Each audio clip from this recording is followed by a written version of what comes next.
Time to preview the college football weekend by answering some burning questions. And if you'd like to write a theme song for this segment, please tweet Ashley_Pickle12. Pickle, we've got a lot of college football to talk about this weekend. Big rivalry games. I think there's a conference title game that's going on this week. Where are we going to start? We are going to start at the Battle of the Iron Skillet here. SMU taking on TCU at 11 a.m. on Saturday. Who needs this win more? Is it those Horned Frogs or the Mustangs? So there's been a lot of chirping between these two teams this week, which I love. Oh, yeah. Always in favor of teams trash talking. Mm-hmm. I think that that's fantastic, and they should do it more. As far as who needs this win more, I think that there's an argument that SMU needs it more, because that would prove that, especially now that they are unlikely to get into the Big 12, that would prove that they can still hang with the Big 12 teams as they presently exist. I think that would be important, at least from a recruiting perspective and from a perception perspective. I think that's important. But for TCU, look, they're off to a 3-0 start. I think that this would probably be their most impressive win, all due respect to Cal and Duquesne. I think that this would be their most impressive win. The fact that this game is at TCU, I think, makes it really important for Gary Patterson's squad to keep that momentum rolling. If you believe that TCU is going to be a sleeper in the Big 12, which I do, this is a game they have to win. So I think that this is, as far as who needs it more in the broad strokes, I would say probably SMU, but in the micro, I might say TCU. Especially right before Big 12 play. Absolutely. Keep that momentum going. So I'm going to say from the micro perspective, I'll say TCU, but SMU would certainly not pass up an opportunity to bring home the Iron Skillet. What's next? Up next, we head out to Austin as Texas Tech is taking on the Longhorns. Another 11 o'clock Saturday kickoff. Which quarterback will look better? Is it Tyler Shugg or Casey Thompson? Yeah, this is an interesting question only because of what we saw from Tyler Shugg last week. The first couple of games, he looked okay later against Houston. He did not look good against Stephen F. Austin. No. But then last week, against, again, Florida International, he looked great. He looked like the quarterback that Tech thought that they were getting. For Casey Thompson, obviously making his second start there for the Longhorns, he looked great against Rice. Texas Tech is better than Rice. That's a hot take. And actually, I think that the defenses are going to shine in this one. I'll say that Casey Thompson's going to look a little bit better, only because Tyler Shugg is going to have to deal with what is a pretty impressive front four and front seven for Texas. That, I think, is going to cause him a little bit more problems. So I'll say Casey Thompson looks a little bit better, but it's now a question that's actually in doubt. Before Tyler Shugg did what he did last week, this would be kind of a runaway. But I'll say Casey Thompson looks better on Saturday in a Texas win, but a narrow Texas win. I don't know if Texas covers this. I don't know either, and I think that this is really, really big personally for Casey Thompson, because if he wants to kind of be that undisputed starter, he's going to have to show out in this game. Because if you leave any question of doubt, then when you head into the rest of Big 12 play, it's like, we're back at square one. What are we doing from this? 100%. What's next, Pickle? Up next, let's go Texas State at Eastern Michigan, 1 p.m. on Saturday. So this is a difficult question. Texas State, what's the over-under on 119.5 rushing yards? So they ran the ball really well, actually, last week against Incarnate Word. That wasn't necessarily a problem. In fact, the offense wasn't necessarily a problem. It's just the defense. Here's why I'm going to take the under. First of all, I don't know if they've necessarily established a premium, like a number one back. I think they want it to be Calvin Hill, the freshman, but I don't know if they're necessarily committed to that. Furthermore, I think there's a fair chance that on the road they're playing from behind, and as a result, they're going to have to throw a little bit more. I'm going to take the under in this one. I'm going to say under 119.5 yards, but I think it's pretty close to that. I just think that them playing from behind may be a problem. If they play from ahead, if they can jump out to like a 14-0 lead, then they're probably going to go over, and they may go way over into like the 200s. But for now, I'm going to take under because I'm just pretty down on their defense, and I don't know. I think that offense is going to have to play catch up, and as a result, they're going to be throwing the ball a little more. So I'm going to take the under 119.5 yards for Texas State. What's next? Up next, a battle of top 25 teams as number 7 Texas A&M takes on number 16 Arkansas, 2:30 p.m. from Jerry World. 7 of the last 11 A&M Arkansas games have been decided by one score. Will it be 8 of 12? This game is always wild. Yeah, it's a weird game too, because like this is very much it's kind of like Iowa and Iowa State in the sense that whenever they get together, it's just always a weird game.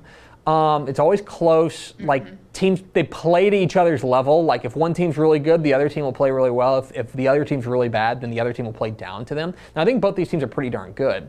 I think this is Texas A&M's first actual test of the year. Oh yeah. With all due respect to Colorado, I just don't think that they're in their weight class as a team in Arkansas. That's pretty darn good. I think that the line is 5.5, so it would seem to indicate that Vegas thinks it's going to be a one-score game. I think it will be too. If there is blowout potential, I think it's on A&M's side, simply because I think KJ Jefferson, the quarterback for Arkansas, is a little bit one-dimensional. And so if they're not able to run the ball, they're in trouble. Arkansas is in trouble. And I think that when you see A&M, their defense has been great, but their defense has been a little bit susceptible to the run. That's a big question in this one. I think A&M wins this game. I think it's tight. I think that this defense is going to cause a lot of problems for what I'm still lukewarm on this A&M offense without Haynes King. We'll see how it goes. I'm going to say it is a one-score game. I do think A&M wins it, but I think this game is, per usual at AT&T Stadium, pretty darn close. It's a big win-your-clunker game here for A&M. You don't cannot screw this. let this Well, go. and that's the thing. I mean, if you want to get into a broader conversation about A&M, I think that without Haynes King, now that they've suffered a few injuries, and knowing what we know about A&M, there's more games that are like on the board as potential losses. They need confidence in this game too. Like that'll be a big momentum push heading into the rest of play. Yeah, it's going to be very interesting to watch this game. So I think this is a critical game for A&M if they want to make the college football playoff, obviously. What's next, Pickle? Up next, let's head to some Big 12 action as number 14 Iowa State takes on Baylor, 2:30 p.m. on Saturday. What is the most important matchup when Baylor hosts Iowa State? It's the Baylor offensive line against the Iowa State front, and it's really just as simple as that. Iowa State runs a style of defense that has kind of made Matt Campbell famous in that it's kind of found a way to mitigate these high-powered Big 12 offenses. Now, I don't think that Baylor's a high-powered Big 12 offense. I think what they are is a team that is, they want to run the ball. I think you saw that last week when they were able to get the running game going in the second half. The offensive line really took off and really started to show a lot of competency in their in the running the wide zone scheme that Jeff Grimes wants to run, sealing blocks and making some holes for guys like Abram Smith and Tay McWilliams. I think this game really comes down to whether or not, but that was also against who they play last week? Texas Southern. Kansas. Kansas. They were Texas Southern the week before. They've it's had a basically pillow of a schedule. It has been far. extremely lily soft, especially considering now we know Texas State is really not that good. The huge test for them. I'm actually surprised at the line that that Iowa State's only a 7-point favorite, but this is on the road. This is on the road, so for Iowa State. Keep an eye on the offensive line. Keep an eye on the offensive line whether or not Baylor can get a push. If they can't get a push, the game is over. If they can't get a push, then it's game on and maybe they can spring an upset. What's next, Pickle? Up next, probably a game that we're all super excited for this weekend. UTSA at Memphis. Is this the toughest game left on UTSA's schedule? It's certainly a big question, right? Now, they still have UAB down the road, and UAB has proven themselves to be pretty good, at least in the top half, the top quartile of Conference USA. But I think this is the toughest game because it's on the road. It's against a good Memphis team. Seth Hennigan, the quarterback from Denton Ryan, is now the starting quarterback there for Memphis, and he's been really good to start the year. This is a Memphis team that's playing with a lot of swagger, and they had to go to Memphis to play this game. I think this is the toughest game left, and a lot of slip-up potential here. But if they're able to run the ball effectively and they're able to still get the kind of defense that they got last week against Middle Tennessee, then they're going to be in business. And then you start talking bigger, right? You start talking about Conference USA championships. You start talking about potentially 1-0 loss seasons, right? For UTSA is a big question for them. This is,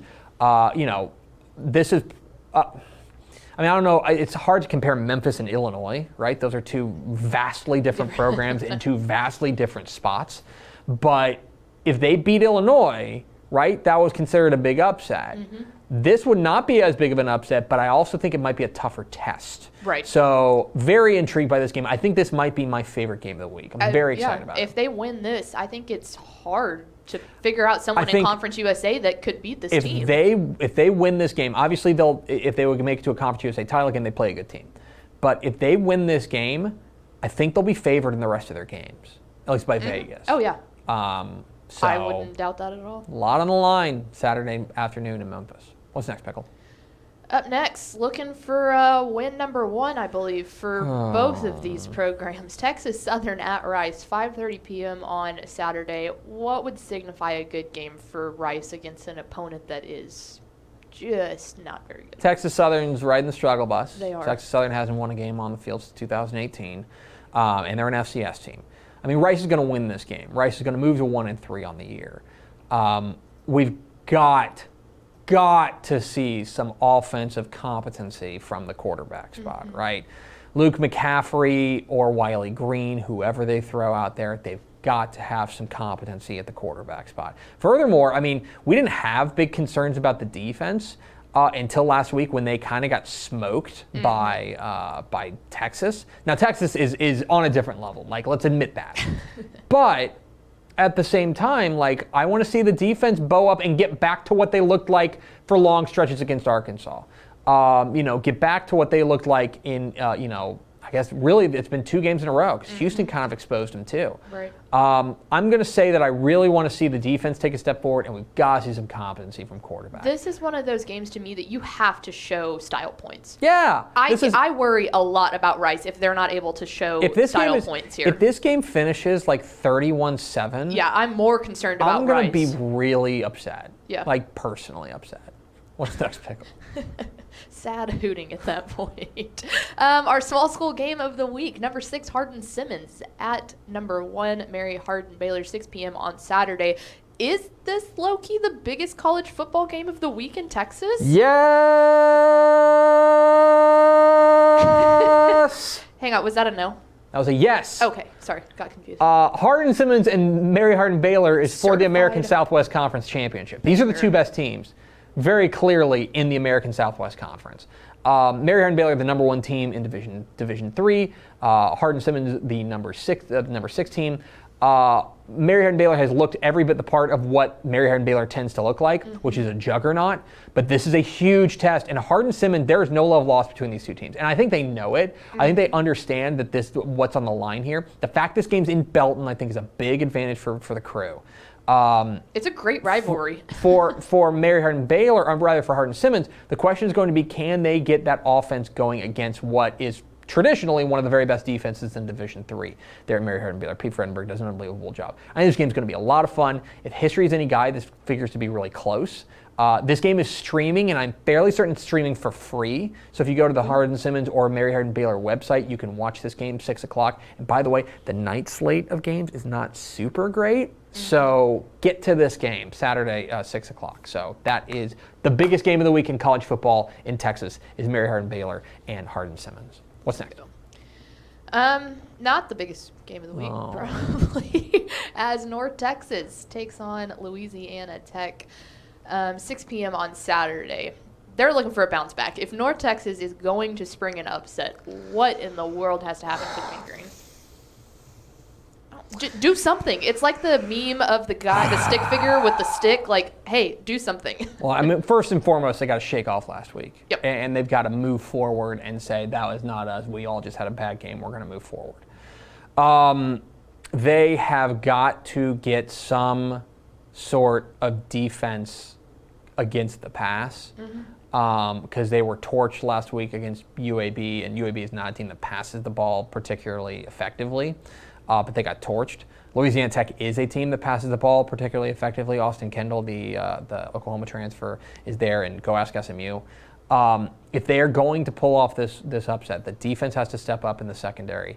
The offense has got to give Jace Ruder time to throw, and they've just got to make some plays.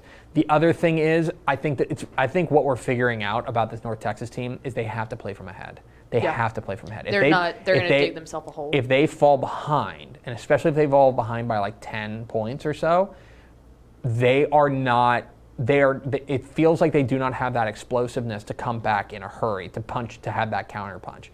I think they've got to play from ahead. They've got to land this first punch and kind of keep Louisiana Tech at arm's length, make a couple big defensive splash plays. I don't feel great about it. I don't feel great about North Texas going to Ruston. I don't feel good about it. The defensive backs are the key right there. They have got to not just look confused. I think that's the biggest thing. Yeah. There's got to be some sort of structure there. You can't have free runners. Nope. I mean, that was what really killed them against UAB. What's next, Pickle? Up next, the Agua Troops versus Houston, 6 p.m. on Saturday. How much does Clayton Toon's availability impact this game? So Clayton Toon, the starting quarterback for Houston, went out last week. In the first quarter, they brought in Ike Ogbogu to take over at the quarterback spot.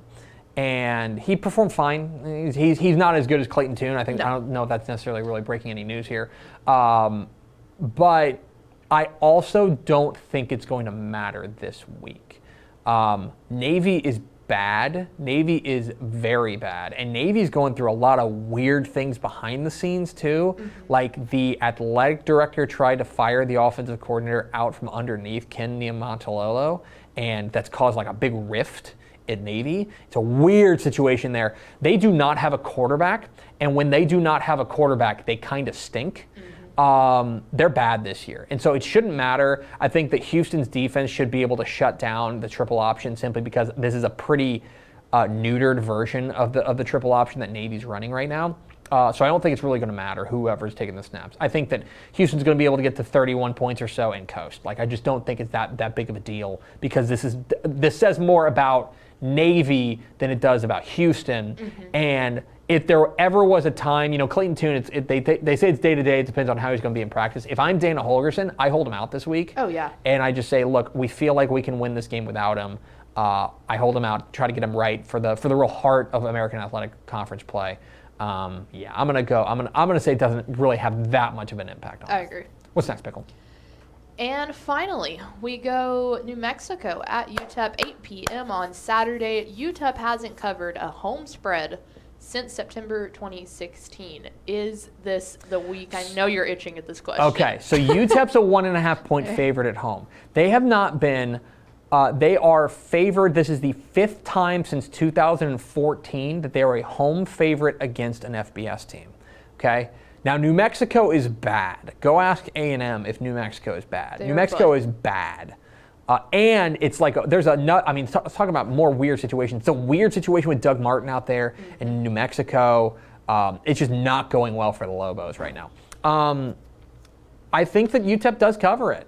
I think UTEP has, last week going up to Boise was disappointing. I'm disappointed in the way that that game was there was some strategy deployed there, specifically taking short field goals instead of trying to punch it in on the road against a team that frankly is better than you. But coming home, I think, will help. I think a night game at the Sun Bowl will help. I think UTEP's going to win this game. I think Gavin Hardison's going to have a nice game in this one. I think they're going to be able to run the ball effectively. And also, this New Mexico offense stinks. And I think that the defense is going to be able to get right. I think UTEP's going to cover this thing. They haven't covered a game since 2016 when they covered against New Mexico State. I think it's going to happen. Give me UTEP minus 1.5. Well, and the other thing is, too, you've got an opportunity there to go 3-1? They'd be 3-1 before you take on Old Dominion, which is a super beatable Conference USA team, and it's like, get that momentum going. Let's go. I like it. So there it is, your college football burning questions for week 4. Hey, thanks for watching this clip here on YouTube. If you like this kind of stuff and you want more of it, make sure you subscribe to our YouTube channel. And remember, you can watch us live every weekday at noon at TexasFootball.com, Facebook, Twitch, or here on YouTube. And if you want more of the best coverage of football in the state of Texas, check out TexasFootball.com and become a Dave Campbell's Texas Football Insider at TexasFootball.com/subscribe.